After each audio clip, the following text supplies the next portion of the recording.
हे पहा, आज आपण ना उन्हाळ्यासाठी एक अशा प्रकारे एक लाडू बनवलेले आहेत. तुम्हाला एक तोडून दाखवते. तुम्ही पाहू शकता किती छान असे हे लाडू झालेले आहेत तयार. नमस्कार, वीणा वर्ल्डमध्ये तुम्हा सर्वांचे खूप खूप स्वागत. आज आपण उन्हाळ्यासाठी ना हे सर्व पदार्थ वापरून लाडू बनवणार आहोत. त्याच्यासाठी मी कारळं, सुंठ, बडीशोप, वेलची पावडर, फुटाणे, चिया सीड्स, खोबरे, कलिंगडाच्या बिया, भोपळ्याच्या बिया, तीळ, खोबरं आणि जवस, काजू, बदाम, मखाणे, खजूर, खारीक आणि खसखस घेतलेली आहे. आता हे सर्व पदार्थ वापरून ना आपण हे लाडू बनवणार आहोत. त्याच्यासाठी मी आता कढई गरम करून घेतलेले, गॅस मंदाचे वरतीच आहे. आणि आपल्याला हे मखाणे आहेत ना भाजून घ्यायचे आहेत. अगदी हलके भाजून घ्यायचे आहेत. ते थोडेसे चिवट असतात, त्याच्यामुळं आपल्याला हे भाजून घ्यायचे आहेत.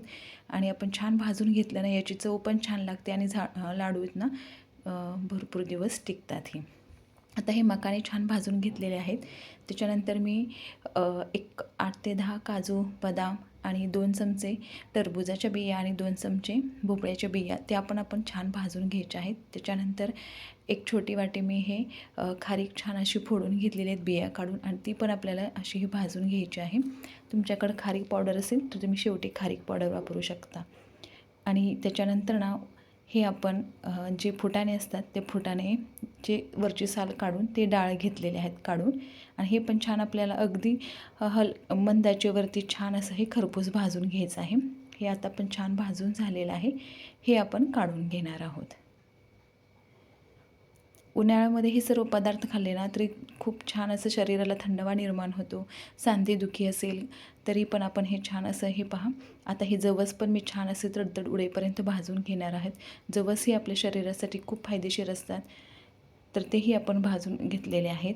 त्याच्यानंतर मी 1 ते 2 चमचे हे तीळही घेतलेले आहेत. तेही छान आपल्याला भाजून घ्यायचे आहेत. हे असंही अगदी 2 ते 3 मिनटं लागतात भाजायला.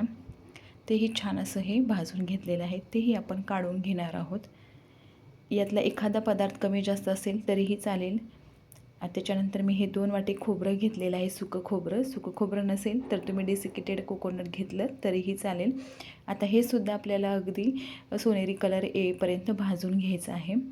हे पहा, असं आपल्याला छान असं हे सोनेरी कलर येईपर्यंत मंद आचेवरती भाजून घ्यायचं आहे. आता तेही आपण काढून घेणार आहोत.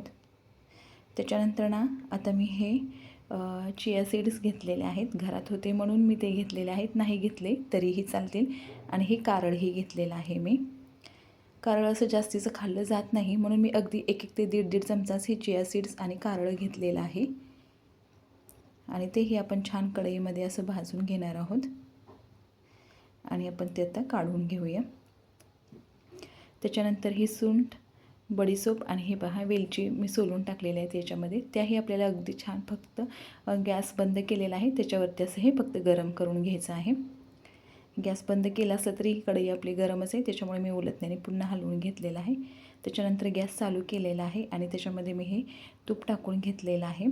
आणि त्याच्यामध्ये ना मी थोडंसं 1 ते 1.5 चमचा मी आपलं हे घेतलेलं आहे डिंक, तो तळून घ्यायचा आहे. डिंक नाही टाकून घेतला तरीही चालेल. आणि हा डिंक पण मी तळून घेते आहे. अगदी 2 चमचे मी डिंक घेतलेला आहे, तो ऑप्शनल आहे, नाही घेतला तरीही चालेल. आणि ते आपण आता हे काढून घेणार आहोत. छान तळून घ्यायचं आहे तुपामध्ये डिंक. आणि आता हे आपण सर्व जे साहित्य घेतलेलं आहे ते सर्व थंड करून घेऊया. आणि थंड झाल्यानंतर ना अगोदर आता मी हे जे भाजून घेतलेले आहेत काजू, बदाम, खजूर, मखाणे, ते सर्व आपण खजूर नाही सॉरी खारीक, हे सर्व आपण मिक्सरला वाटून घेऊया अगोदर. हे पहा, आता हे छान बारीक वाटून घेतलेलं आहे, तुम्ही पाहू शकता. आता त्याच्यानंतर ना हे आहे आपल्याकडे आता मी तीळ, जवस, चिया सीड्स आणि कारळ वेगळं ठेवलेले, ते आता आपण याच्यामध्ये टाकून बारीक करून घेणार आहोत. खोबरं असं हाताने चुरून टाकायचं, खूप छान टेस्ट येते दाताखाली जेव्हा ते येतं तेव्हा. आणि आता आपण हे पण मिक्सरला छान असं चालू बंद करत वाटून घ्यायचं आहे. आता त्याच्यानंतर मी याच्यामध्ये ना ह्या खजूरच्या बिया काढून घेतलेल्या आहेत. तुम्ही खजूर तुपामध्ये भाजून घेतली आणि डिंक नाही वापरला तरीही चालेल, त्याच्यामुळे लाडवाला चांगलं बाइंडिंग येईल. आणि अगदी अर्धी वाटी मी गूळ टाकलेला, आपण खजूर टाकलेला आहे, सर्व काजू बदाम खारीक यांनाही गोडसरपणा असतो, तरी पण मी अर्धी वाटी गूळ टाकलेला आहे. त्याच्याऐवजी तुम्ही खडीसाखरही वापरू शकता. हे छान आपण मिक्सरला फिरवून घेतलेलं आहे आणि त्याच्यानंतर हाताने चुरून घेत नाही आहे मी. आता याच्यामध्ये ना फक्त पल्स मोडवरती ना चालू बंद करून एकदाच फिरवून घेते आहे मी डिंक आणि हे खोबरं भाजून घेतलेलं आहे किंवा हाताने चुरून घेतलं तरीही चालेल. पल्स मोडवरती घेते जेणेकरून आपल्या लाडूला छान बाइंडिंग येईल, कारण मी 2 ते 4 चमचेच गूळ टाकलेला आहे आणि मग याच्या ओलाव्यामुळे ना खोबऱ्याला तेल सुटतं आणि आपण तळून घेतलेले आहे डिंक, त्याच्यामुळे त्यालाही तेल सुटलेलं तूप आहे, त्यामुळे ते आपण त्याच्यामध्ये हे लाडू छान बांधले जातील. त्याच्यानंतर आपण ही वाटून घेतलेली सुंठ, बडीशोप आणि वेलची पावडर टाकून घ्यायची आहे आणि हे सर्व आपण छान मिक्स करून घेणार आहोत. आणि उन्हाळ्यामध्ये हे तुम्ही नक्की लाडू ट्राय करा. एखादा दुसरा पदार्थ तुमच्या आवडीनुसार तुम्ही कमी जास्त केला तरीही चालेल. हे छान मिक्स करून घ्यायचं आहे आणि ही खसखस मी भाजून घेतलेली आहे.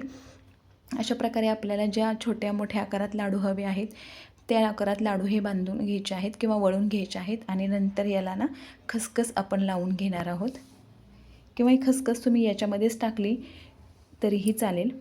हे पहा, अशा प्रकारे आपण हे लाडू छान असे हे वळून घेणार आहोत. उन्हाळ्यामध्ये सकाळी एक लाडू आणि एक ग्लास किंवा 1 कप दूध घेतलं ना तरीही छान वाटेल. आपल्याला कधी अशक्तपणा जाणवतो, थकवा येतो, तर त्यावेळी हे लाडू तुम्ही आवर्जून उन्हाळ्यामध्ये नक्की करून पहा. आणि आपल्या चॅनलवर तुम्ही अजून नवीन असाल आणि आपल्या चॅनलला सबस्क्राईब केले नसेल तर अशाच नवनवीन रेसिपी पाहण्यासाठी आपल्या चॅनलला सबस्क्राईब करा.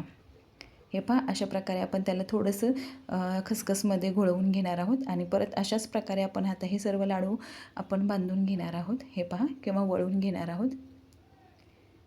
अगदी छान तयार होतात हे लाडू आणि सर्वजण आवडीने खातात. हे पहा, आणि आता आपले हे लाडू तयार झालेले आहेत, तर नक्की हे लाडू तयार करून पहा. तर चला भेटूया पुन्हा एकदा अशाच एका नवीन रेसिपीसोबत.